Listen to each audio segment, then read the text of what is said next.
Bismillahirrahmanirrahim. Lalu sebenarnya apa hakikat daripada hidup dan kehidupan dalam pandangan Islam itu? Yang pertama, hidup adalah ibadah. Karenanya orientasikan segala hidup dan kehidupan kita untuk selalu mengabdi kepada Allah. Wa ma khalaqtul jinna wal insa illa liya'budun. Jadikan gerak dan langkah kehidupan kita adalah ibadah. Termasuk napas kehidupan kita adalah ibadah.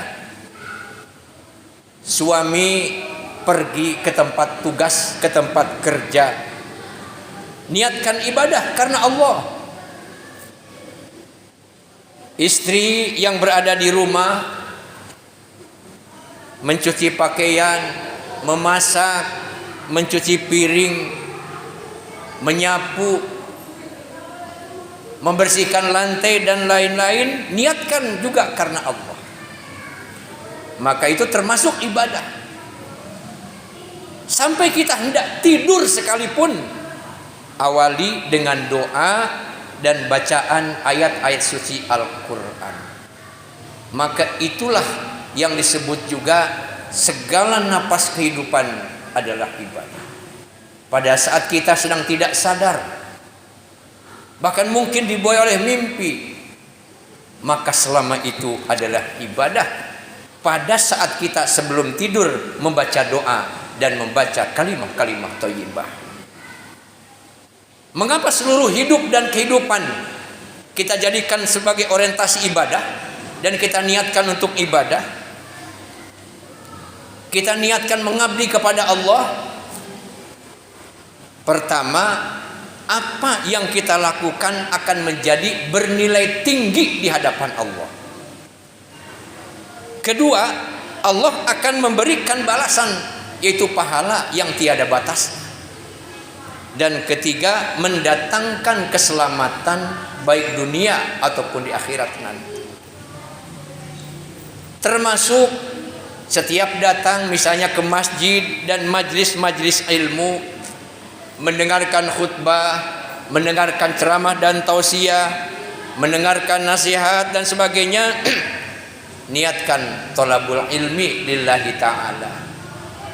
Maka Allah akan menaungi kita, mengirimkan 50.000 malaikat untuk melindungi kita dengan mengepakkan sayap-sayapnya. Dan Rasulullah pun menyatakan, man salaka tariqan yaltamisu fihi ilman sahhalallahu lahu tariqan ilal jannah. Siapa yang menempuh suatu perjalanan untuk mencari ilmu, maka Allah mudahkan jalan menuju ke surga. Amin ya rabbal alamin. Yang kedua, hakikat daripada hidup, bahwa hidup adalah ujian. Alladzi khalaqal mauta wal hayata liyabluwakum ayyukum ahsanu amala wa huwal azizul ghafur. Dia Allah yang menjadikan mati dan hidup supaya dia menguji kamu, siapa di antara kamu yang lebih baik amalannya. Dan dia maha perkasa lagi maha pengampun. Ketika Nabi SAW ditanya oleh para sahabat, ya Rasul, siapakah manusia yang paling banyak ujiannya? Lalu beliau menjawab, al-anbiya summas salihun summal amsal fal amsal. Orang yang paling banyak ujiannya adalah para nabi, kemudian orang-orang soleh, dan orang-orang yang serupa dengannya. Setiap manusia termasuk kita akan diuji. Inilah hakikat hidup, ada ujian. Mengapa kita diuji? Dan untuk apa kita diuji? Liyabluwakum ayyukum ahsanu amala. Allah menguji kita supaya kita menjadi jelas di antara kita siapa yang paling bagus amalan. Dengan ujian dari Allah maka akan terlihat ini imannya emas, ini imannya perak, ini imannya tembaga, ini imannya besi, ini imannya seperti kayu dan seterusnya. Akan terlihat setelah apa? Setelah ada ujian dari Allah. Seperti para siswa dan para mahasiswa, untuk apa ada ujian? Supaya tahu dan kelihatan siapa di antara mereka yang paling bagus prestasinya. Setelah diuji muncullah ini pelajar yang terbaik, ini pelajar yang kurang baik, dan ini pelajar yang buruk. Akan terlihat setelah diuji. Dengan ujian tentu sesuai dengan kondisi dan keadaan di sana. Jadi setiap hidup ini pasti ada ujian, pasti ada masalah. Mungkin masalah itu yang langsung ujiannya dari Allah. Masalah tersebut berasal dari diri kita, dari anak kita, dari istri kita, dari tetangga, dari saudara, dari rekan, atau dari siapapun datangnya. Selalu ada masalah. Kita tidak boleh lari dari masalah. Karena pada saat kita lari dari masalah, berarti kita menciptakan masalah yang baru. Suami punya masalah dengan istri, lalu broken home, dia keluar dari rumah. Untuk apa? Lari dari masalah. Ketemu dengan Will, wanita idaman lain. Lalu kemudian pulang ke rumah penuh dengan kedustaan dan kebohongan terhadap istri. Jadi ketika kita lari dari masalah, maka sebenarnya kita menciptakan masalah-masalah yang baru. Tapi hadapi setiap masalah. Karena apa? Dengan masalah itu menjadikan kita semakin kuat dan kokoh. Orang yang lari dari masalah adalah orang yang rapuh. Kita tidak boleh menyalahkan masalah, karena masalah pasti ada. Mahasiswa yang gagal dalam ujian bukan karena kesalahan soal, tetapi karena salah menjawab soal. Orang yang menderita bukan karena masalah, tapi dia salah mengantisipasi dan merespon terhadap masalah itu. Maka setiap ada masalah dan ujian kita hadapi, lalu bagaimana jalan keluarnya? Maka sebenarnya agama memberikan jalan keluar. Terhadap ujian kebaikan kita bersyukur, dan terhadap ujian keburukan adalah bersabar. Ini solusi yang terbaik, baik dalam pandangan agama ataupun dalam pandangan sosial dan masyarakat.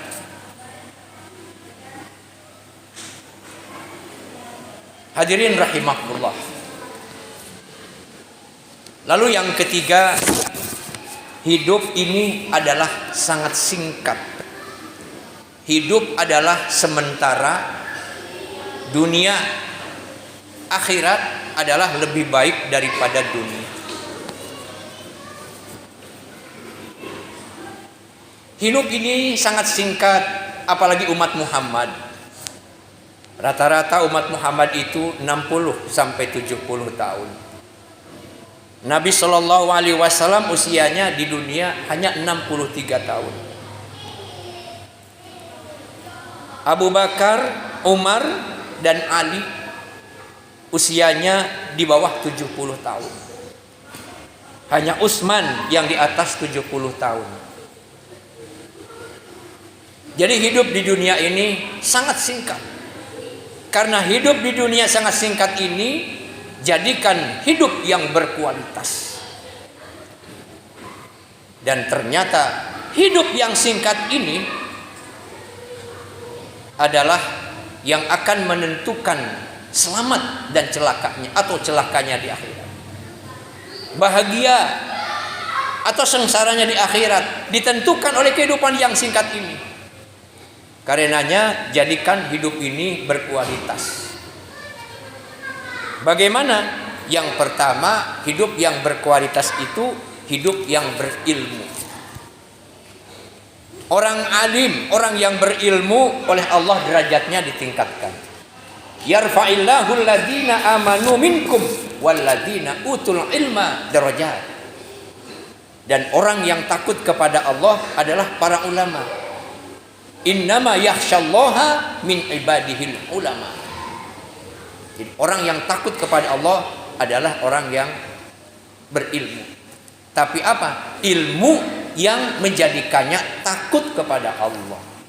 Ini yang disebut dengan ulama dalam pandangan agama. Lalu yang kedua, agar hidup kita ini berkualitas adalah kita bergerak dan dinamis. Jangan diam dan jangan malas. Jangan bertopang dagu, jangan selalu merenung atas kehidupan ini. Maka Rasulullah pun memberikan salah satu daripada doa. Allahumma inni a'udzubika minal ajzi wal kasal. Ya Allah, aku berlindung kepadamu dari keadaan lemah dan malas. Jadi malas itu sesuatu yang buruk dalam pandangan agama. Bergeraklah dan dinamis, senantiasa berikhtiar untuk menjadi orang yang terbaik.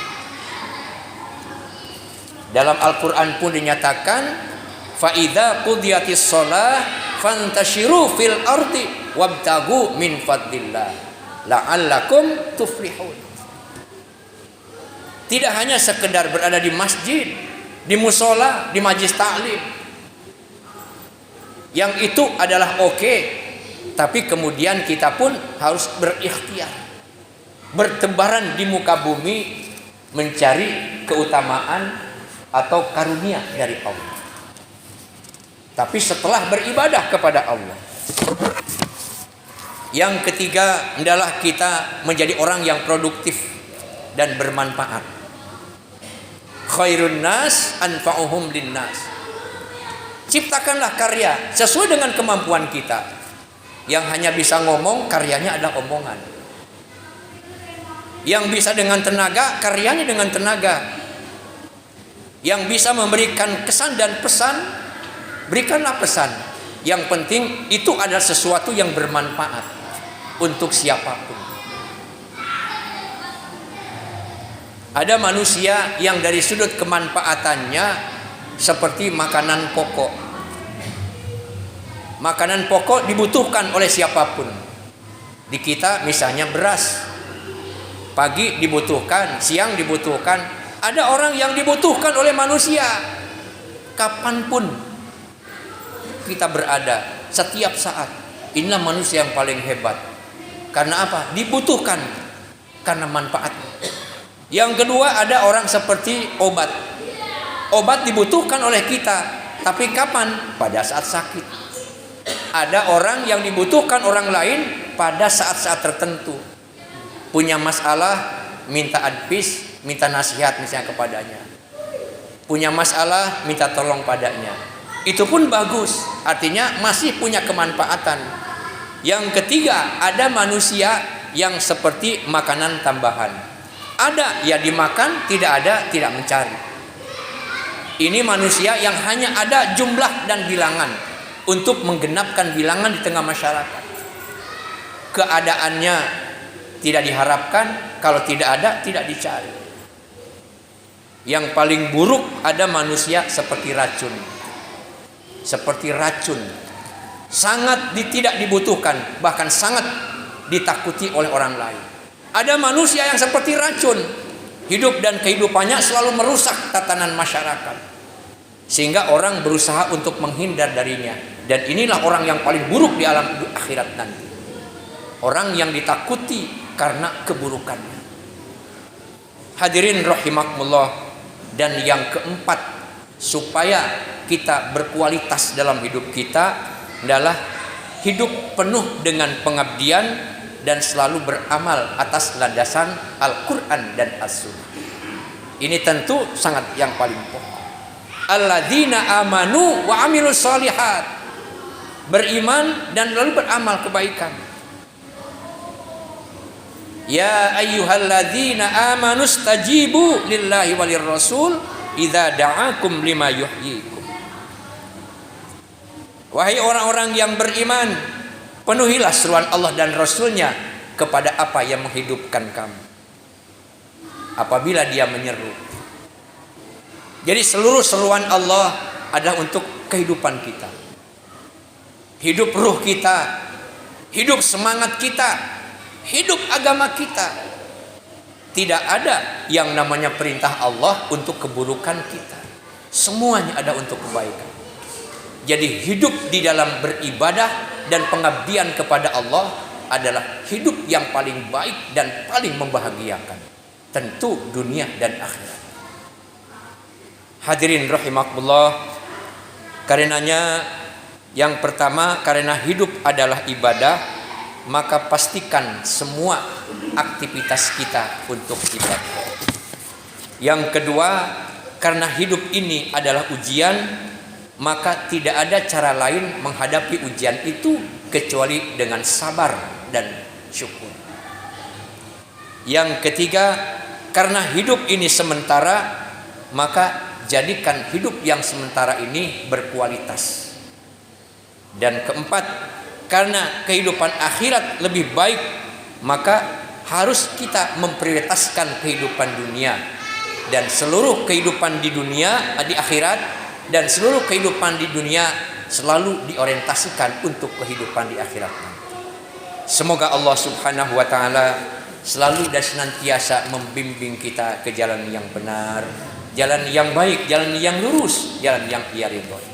Barakallahu li wa lakum fil Qur'anil azim wa nafa'ani wa iyyakum bima fihi minal ayati wadh-dhikril hakim wa taqabbalallahu minni wa minkum tilawatah innahu huwas samiul alim.